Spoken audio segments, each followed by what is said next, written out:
Akan disampaikan oleh penceramah. Di sini tertulis TGM Ustadz Fawaz Habizawiyah Ahsanaini dari Cipete. Pada beliau dengan segala hormat kami persilahkan. Sallu ala Muhammad. Allah. Assalamualaikum warahmatullahi wabarakatuh. Waalaikumsalam warahmatullahi wabarakatuh. Yang di belakang gak kedengeran, memang belum nyaut deh. Assalamualaikum warahmatullahi wabarakatuh.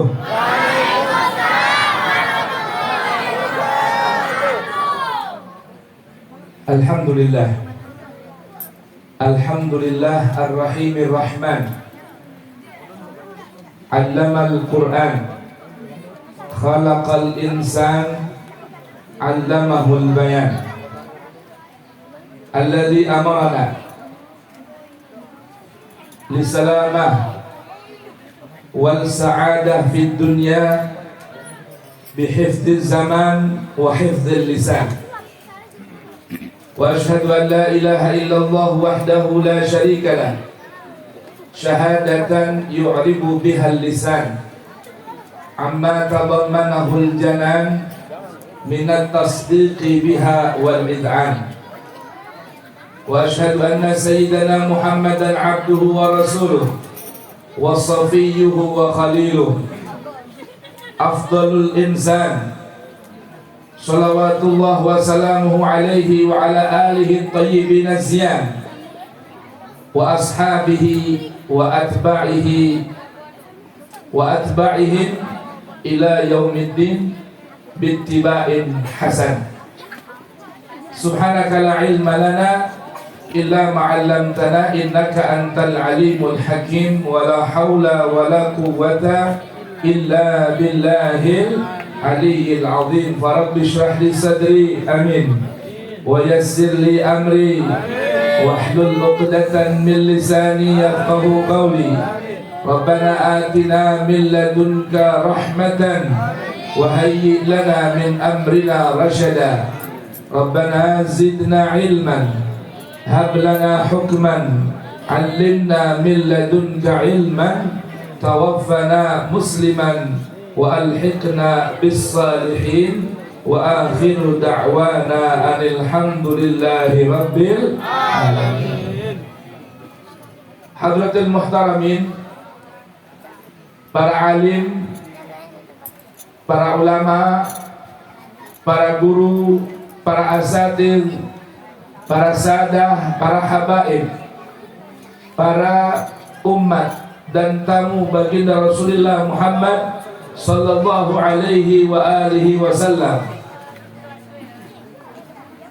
yang mana di malam hari ini telah mendapat dan menjemput menghadiri undangan baginda Rasulullah sallallahu alaihi wa alihi wasallam. Begitu juga selain memperingati Maulid Nabi kita Muhammad, diperingati juga haul para guru, para alim. Di antaranya Habibana Mahbub Al-Habib Muhammad bin Hussein Al-Idrus dan Al-Muallim Kiai Haji Muhammad Syafi'i Hazami rahimahumallahu rahmatal abrar wa askanahuma jannatin tajri min tahtihal anhar. Amin ya rabbal alamin. Para panitia yang mohon maaf kami tidak kenal satu persatu, MC yang telah memberikan tempat dan waktu yang saya kenal, yang undang saya kemari, Bapak Hadi Syarifuddin dan Abang siapa nih? Abang Awang, bukan main ya. Tiap datang bawa buntelan dulu lagi, masya Allah. Alhamdulillah. Para habaib, khususnya Khalifah Habibana Muhammad bin Hussein Al-Habib Ali Ridha bin Muhammad Al-Idrus, semoga Allah tabaraka wa ta'ala jadikan beliau khairul khalaf li khairis salaf. Amin ya rabbal alamin.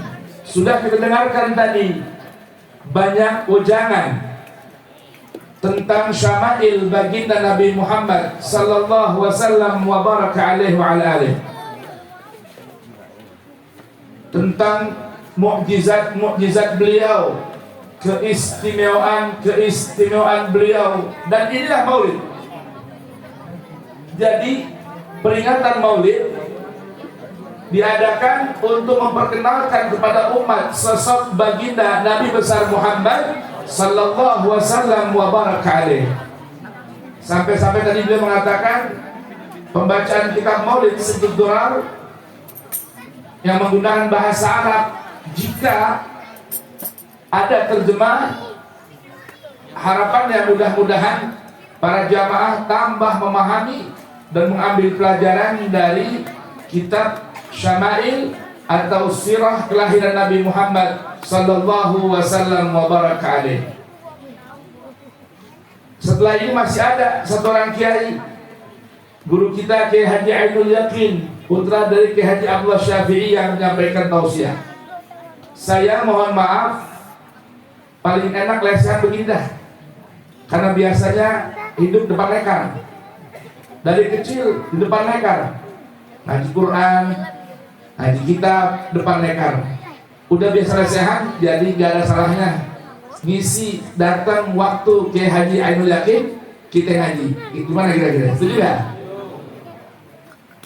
Setelah beliau tadi menyampaikan Syama'il Nabi, saya ingin di kesempatan singkat ini mengajak jamaah, diri saya pribadi, untuk merenungkan mutiara-mutiara suci berupa risalah yang dibawa oleh baginda Nabi besar Muhammad sallallahu alaihi wa alihi wasallam, yaitu merenungkan beberapa panduan ayat suci Al-Quran. Mau gak kira-kira ngaji? Mau kagak? Mau lekar gak? Boleh. Ada lekarnya? Gak ada ya? Kalau ada lekar, ntar kalau saya baca ayat, tolong dibuka HP-nya supaya ngelihat bacaan ayat suci Al-Quran. Karena satu-satunya kitab yang ada di dunia ini yang gak bisa ada yang ngalahin istimewanya melebihi Al-Quran. Gak ada. Al-Quran dibuka aja, lihat hurufnya, udah nilai ibadah. Lihat doang deh. Quran atau handphone yang ada aplikasi Quran, dibuka doang, dilihat, belum dibaca, udah dapat pahala buat mata. Dibaca, lisan kita dapat kebaikan dari membaca Al-Quran. Karena baca, kuping dengar tak kira-kira? Maka kuping juga dapat pahala.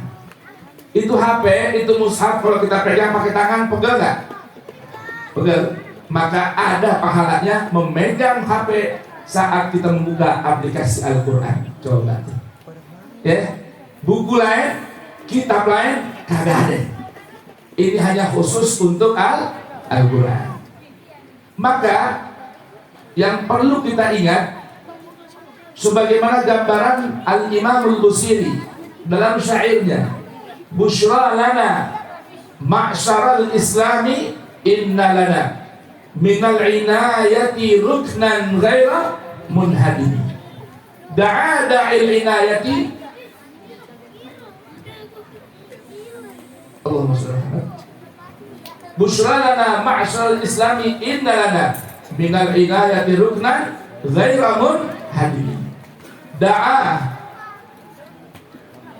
lama da'a da'ina li ta'atihi bi akramir rusli kunna akramal umam. Nabi kita Muhammad datang dengan membawa satu perkara yang tiada banding nilainya, yaitu datang membawa Al-Qur'anul Karim. Dan kita menjadi mulia dengan Al-Qur'anul Karim.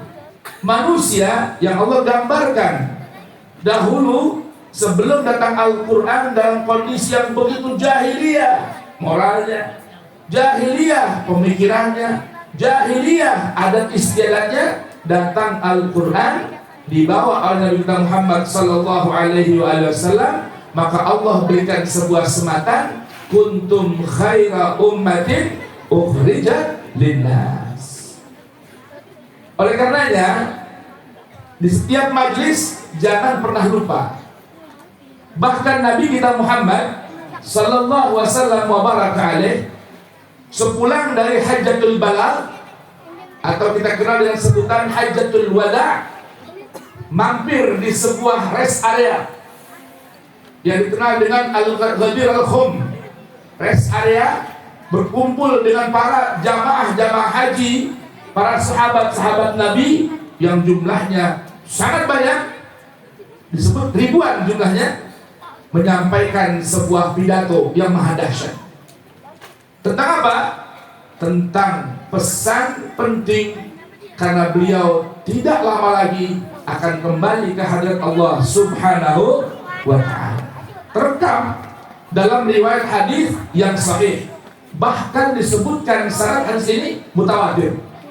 Kenapa? Yang meriwayatkan tidak kurang dari 50 bahkan 70 sahabat. Ini dalam literatur kita Ahlus Sunnah wal Jamaah. Belum lagi kelompok-kelompok lain yang meriwayatkan. Apa itu pidatonya? Di antara pidatonya kata Nabi Muhammad sallallahu alaihi wasallam bahwa beliau mengatakan, innama ana basyarun, saya ini manusia yang saya sudah merasakan akan dekat datang utusan Allah menjemput saya. Ini gambaran, karena Nabi ketika pulang haji tahun 10 Hijriah, wafat bulan Rabiul Awal tahun 11 Hijriah. Cuma jarak berapa bulan? 3 bulan lebih kurang.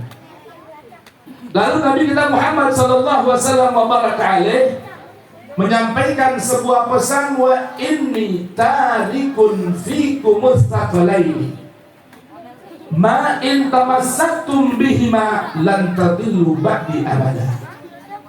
Sungguh aku tinggalkan di tengah-tengah kalian ada 2 pusaka, astaqalain, 2 pusaka. Kata para ulama, karena ini istaqal menggambarkan hal yang berat, 2 pusaka yang berat.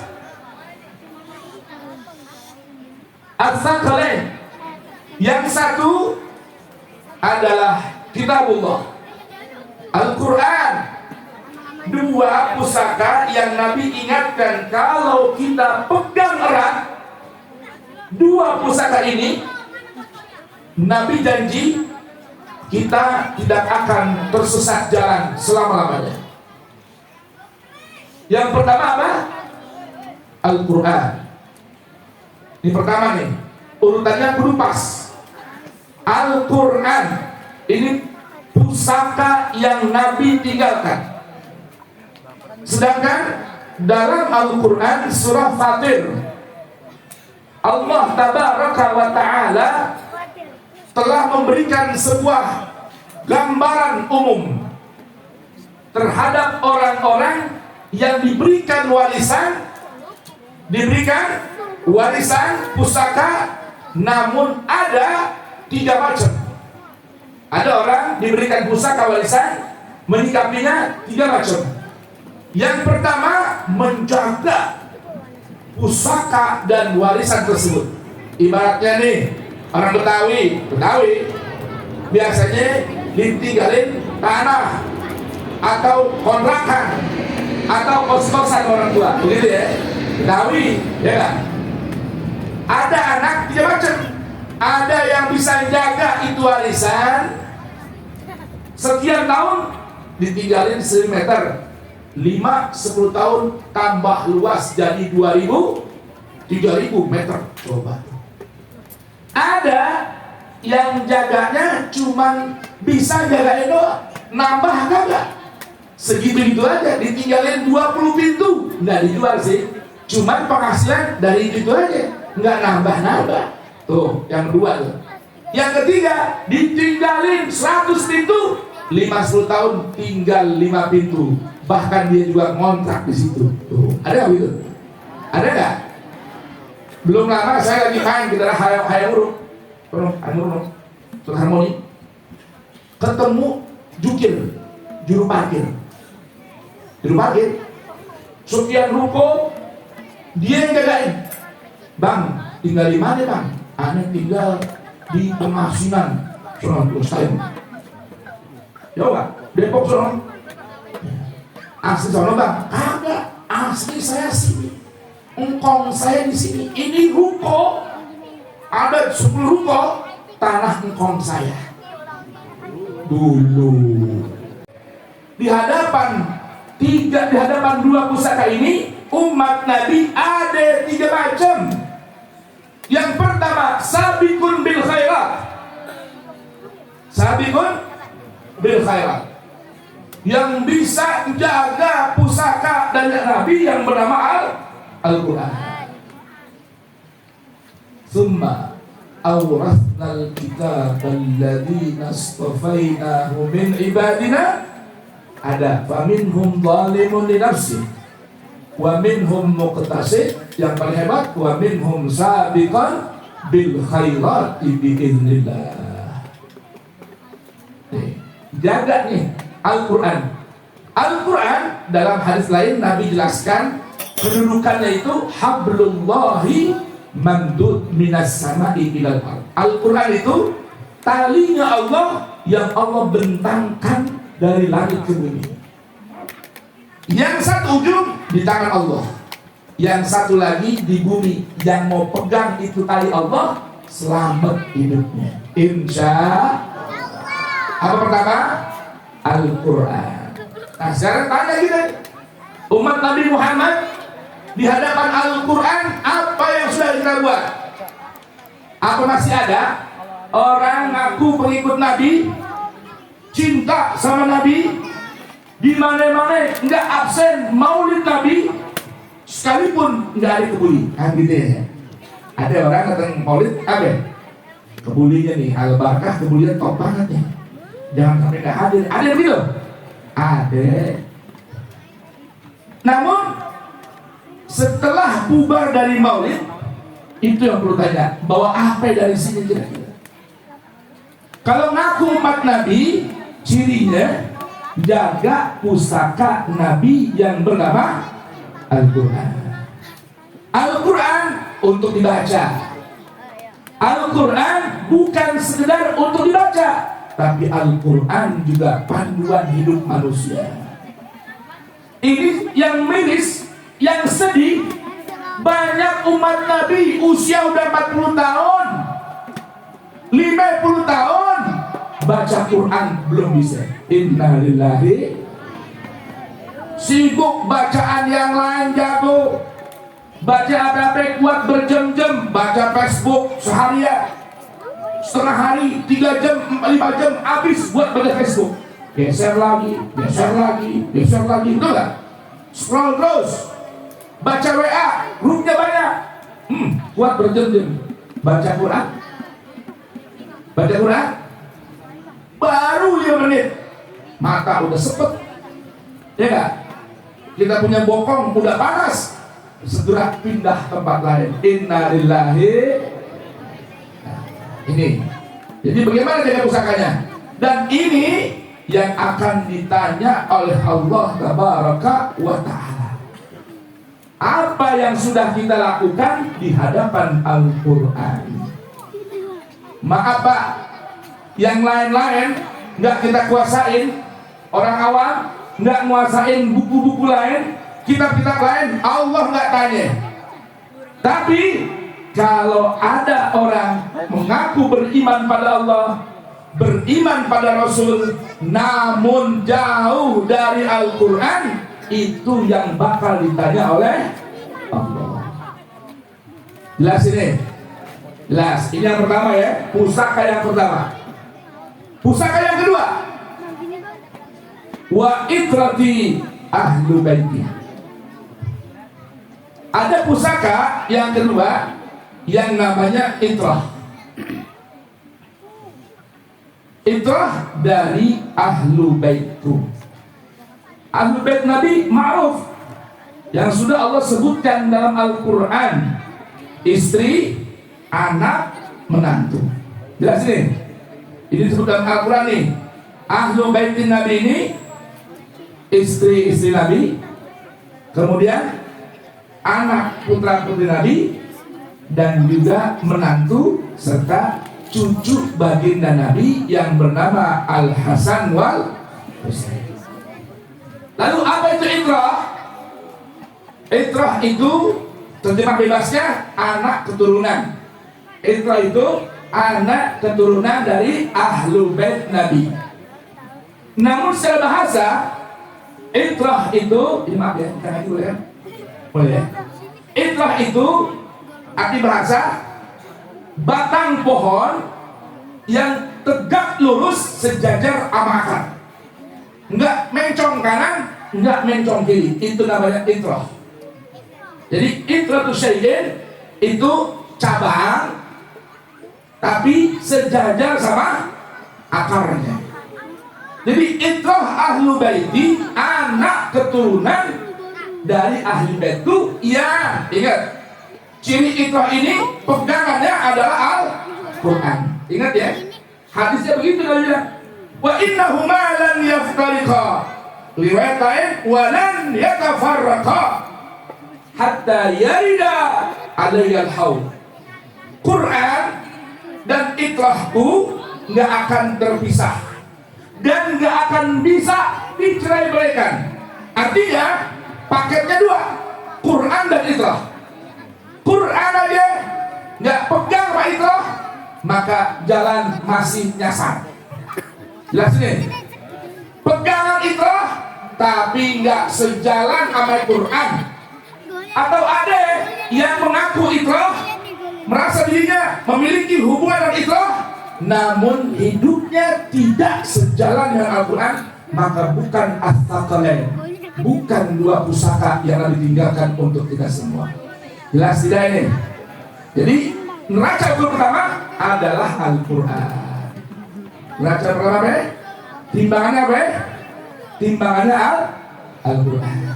Yang jadi masalah sekarang orang ini jauh dari Al-Quran.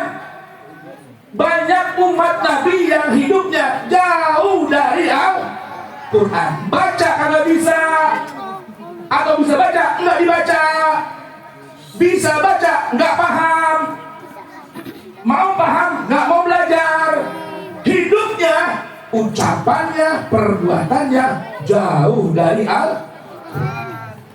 Ini masalah. Jadi skala prioritas perlu kita paham. Kalau ingin hidup selamat, dan Nabi pesan-pesan ada dua pusaka yang kalau kita berpegang kepada dua pusaka ini, maka Nabi jamin hidup kita nggak bakal tersesat. Yaitu berpegang pada Al-Quran dan berpegang kepada itrah ahlu baitin Nabi yang sejajar, setegak lurus, hidupnya sejalan dengan Al-Quran. Semoga paham ya. Ini maaf jamaah sekalian, kalau mau dengarkan kajian saya tentang ini, saya ada bikin beberapa part, beberapa judul tuh. Waktu saya mengisi kajian ini, tema ini di radio Silaturahim, tentang mengenal dua pusaka Nabi, Al-Quran dan itrah. Jadi dua pusaka ini yang Nabi jaminkan, dan Nabi ulang-ulang ucapan ini. Nabi ulang-ulang bukan hanya di rest area home, namun saat Nabi sampai di Madinah hingga Nabi menjelang wafat di bulan Rabiul Awal. Nabi pulang haji Dzulhijjah, Muharram, Safar, Rabiul Awal, 3 bulan loh cuman di Madinah, cuma 3 bulan, kemudian meninggalkan dunia. Namun Nabi telah berikan pesan, kalau orang mau pakai pesan ini, Nabi jamin hidupnya tidak akan tersesat jalan. Alhamdulillah. Nah, ini yang pertama.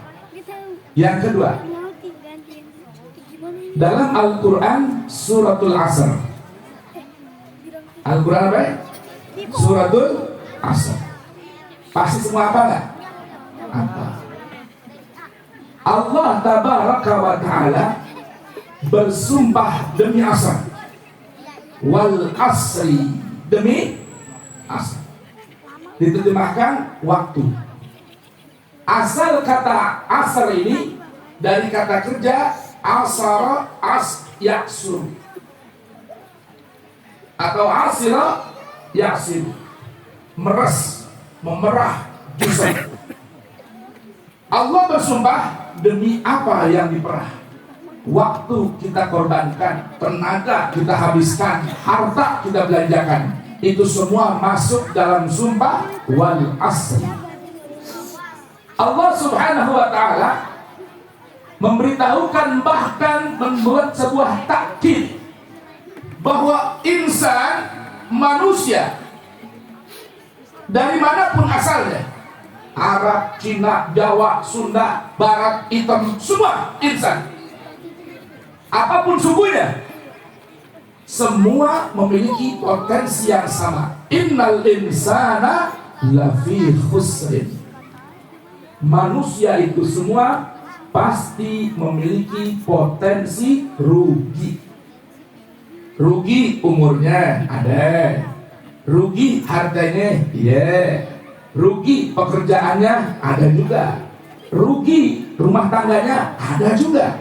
Setiap manusia memiliki potensi rugi, kecuali kata Allah ada empat kelompok manusia yang Allah keluarkan dari kaidah innal insana lafi khusrin. Siapa mereka?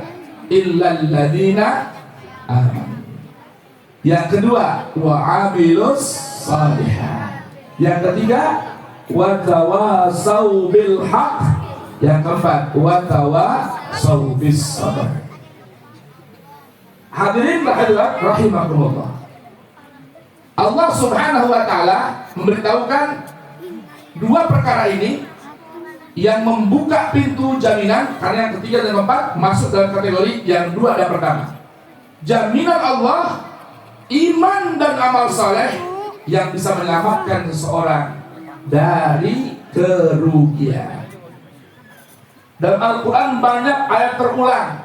Contohnya dalam Quran surah An-Nisa, Allah berfirman, "Waman ya'mal minas salihati min dzakarin aw untha wa huwa mu'minun falanuhyiha faulaika yadkhulunal jannata wa la yuzlamuna naqira."